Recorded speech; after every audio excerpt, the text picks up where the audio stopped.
Hello, so this is going to be a series on breath work, uh, more specifically pranayama. Uh, so just different breathing techniques, prana, what is prana, and different breathing techniques, what they do, how they work, why they work. So starting off with prana, it's life force energy. So this is every little bit of power, a little bit of strength that you feel just like in your body, just flowing up to your head, down to your feet, radiating from your center, from your core. Like that's what prana is essentially. It's just a subtle vitality that animates your cells, your thoughts, and your consciousness. So you get prana from breath, what we're going to talk about today. Your food, so different types of food, you'll hear that this is like um, very even like calories, like calorie dense, like foods. They have a lot of energy in them, so caloric energy. It's that whole balance. Sunlight, vitamin D, like out in the sun, you're feeling good from sleep, deep REM sleep. Restorative sleep can actually get you rejuvenated for the next day. You get it from just being in that deep rest and recovery state. Excuse me. From meditation, even though meditation didn't work for me as well, but still, it it's getting you in a state of rest and recovery, that stillness, that mindfulness, that you know, that observer mentality, and obviously divine intervention. Just like having a burst of energy, burst of creativity, because prana is the basis for a lot of creative forces that, or the creative force that is within us and outside of us too. But the one outside of us is just limitless, right? That's why the universe keeps expanding, everything like that. But the special thing about breath is that it's the most direct and powerful source of prana because it is constant, conscious, and trainable. So, like I just recently figured out belly breathing. So I've been belly breathing consistently for like 2 weeks now, and it's like I in the morning I feel more energized. My food is digesting better. Like my metabolism is up. And I'm a lot calmer. I'm a lot more seated in my body. As I'm sitting down recording this, I'm just like I'm it's in a deep rest state of my body. You know. So how breathing techniques work? Breath work works on 5 different levels. So physical level, it cleanses your lungs, oxygenates your blood, it increases your energy. Mentally, it calms your thoughts, sharpens your focus, and balance your left and right hemispheres of your brain. Just from ingesting consciously, the breath and how it goes into your body, how you're maneuvering it inside of your body. Like, for instance, it's a high level technique, but so belly breathing, so it's like you're taking your inhale in and you're storing it and rising it up through your ribs and extending your ribs, not your chest, but your ribs, and you feel it. And like for some of you, this is really your first time, like really noticing your rib cage, expanding like consciously and purposefully, and even flexing the ribs at the top and like holding that breath. It does a whole lot, and it's all meant to raise you up, raise your energy up, balance you out, create a sorry, homostasis environment inside of your body. So you are a cell made of little cells, but like your cells can be at homeostasis, but you as a whole system, as a whole body, can also be balanced, and that's really where peace comes from as well. So another level, emotional, releases tension, trauma. stored grief and fear, and that'll come up with like past experiences, like past. So if you guys ever, a lot of people have been through trauma and stuff like that. A lot of times you don't want to revisit those, but it'll come as like waves, as like passing thoughts, and you'll be able to digest it consciously and be able to get over it and be able to address it.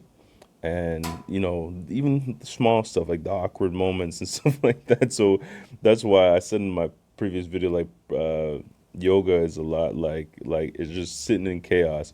It's like sitting in like discomfort with your thoughts, and also sometimes with your body if you got pain. But any of that stored grief and fear, but you're letting it go. You're allowing it to come up and then letting it go.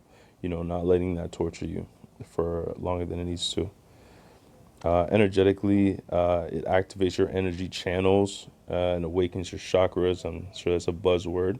Chakras all the way up your spine, and allowing that energy to flow freely and allow it to alleviate a lot of the pain, a lot of the suffering, a lot of the imbalances that you might have energetically, which is a big part of our human body, our human system is energy centers. A lot of people are familiar with the root chakra, grounding, stuff like that, and the crown chakra, but there's a lot, excuse me, there's a lot that goes on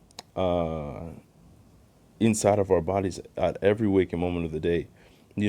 At the middle of your body, like I think that's called the sacral chakra. So the solar plexus, a lot of people have that either on fire, or it's in fear, or it's feeling low. It's like a lot of feelings like humility and pride and stuff like that, and like power like comes from that center. It's really can be manipulated a lot.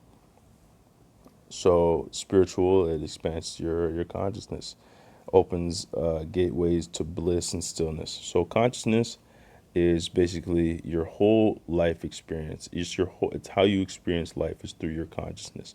Somebody depressed, they have a depressive, they have a sad outlook on life. It's your outlook on life. It's how your body interacts with the world and how you interact with your body. It's how the lens you look through the world, and what goes on, what it's like your filter.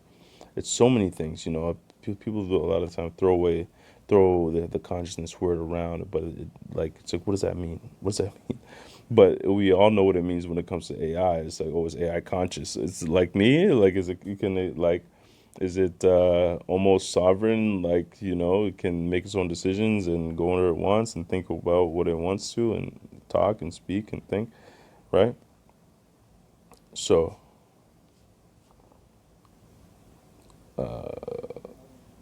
this is sorry. These are techniques that these are okay. So like, let me get into techniques. So what they do and where they lead. So alternate nostril breathing.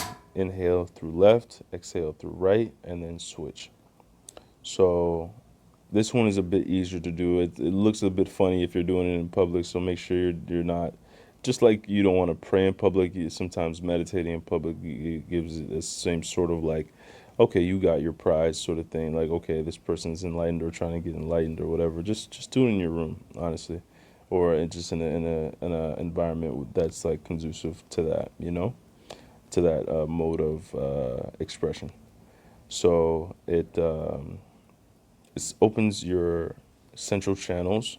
So central channel, like going up to your brain. That's why it's balancing both the left and right hemispheres, and it calms your nervous system. It because hyperventilation, a lot of the times it's like either through your mouth, you're like or anything like that, but like, so if it's going through your nose, you're like regulating your breathing patterns, like your blood pressure, your heart, like either if you're having heart palpitations or something like that. Breathing through your nose is just good. You don't want to be a mouth breather. You don't want to be a mouth breather.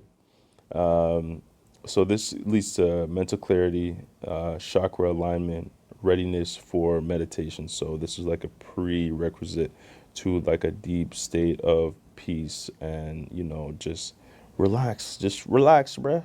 Just relax, you know? So this one is called Skull Shining Breath. It's called Kalapapati, I think.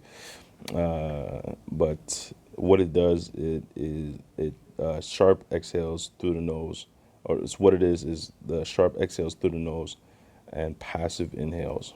So make sure you're blowing your nose before you start this because it's gonna be snot city.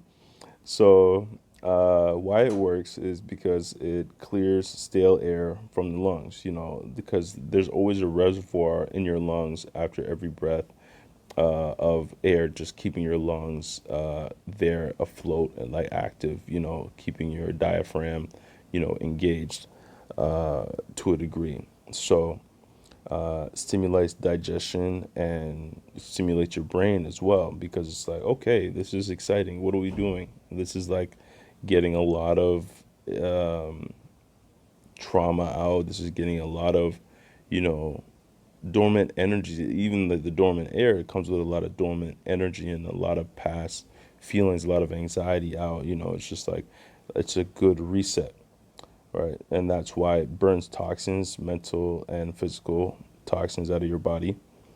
It leads to alertness, energy spike, kundalini activation. And I know this is like, okay, kundalini, what's that? But like, listen, we all have the same bodies. Essentially, we all have the same bodies, bro. And the goal for our bodies is all the same. It's taking lower energies and transmuting it into higher energies. And that's all Kundalini is. It's not no weird shit, It's just it's just the way things are. It's just the way things are. You want to get rid of lust, you don't want to lust. Jesus said don't lust. The body has a mechanism on getting it out of your system, you know, destroying that lower energy center, or at least calming it down. And where's the energy go? It goes up to make you have wisdom, make you have clarity, insight, make you have good character. It goes to your heart, you know, make you have clear judgment. All these things, it's just the way. It's just the way things are, you know. So actually, I'm gonna stop there. It's okay. I'm going to cut it off there. I want to do a series on this. So, but that's the main ones where I feel like is the most beneficial. But you can manipulate it all you want. Make it through nose. Nose breathing is like one of the best, And if you even think about it, like all the new tech, all the new pills, all the new potions that we're making up today, like it gets to a point, and a lot of things that worked for ancient people, for primal humans, to get to these altered states of consciousness, to get smart, to get wise, they use these simple techniques. You just need your body. You just need your body and the breath. And is it amazing with the things you can accomplish internally with this? You want to get to the kingdom. You want to see what that's like. You want to change your character. You want to just break out of this system that your mind, the mind has you in these mind patterns. You gotta switch something up. You can't just get up and go about your day and just like lay it down and just like, like you gotta do something too. You have your body. That's such an amazing thing. And to just go about your life distracting it and wasting its energy all day and just like, trying to re-up by like stupid means, is not, it's not beneficial, right? So I'm gonna skip to why these techniques work. You know, breath controls the mind. Ancient text, it says, to still the mind, control the breath. Right. So prana rides on breath like a horse. When you master the breath, you master prana, and therefore master the system, which is your body and your consciousness. Still breath, still mind equals access to divine states.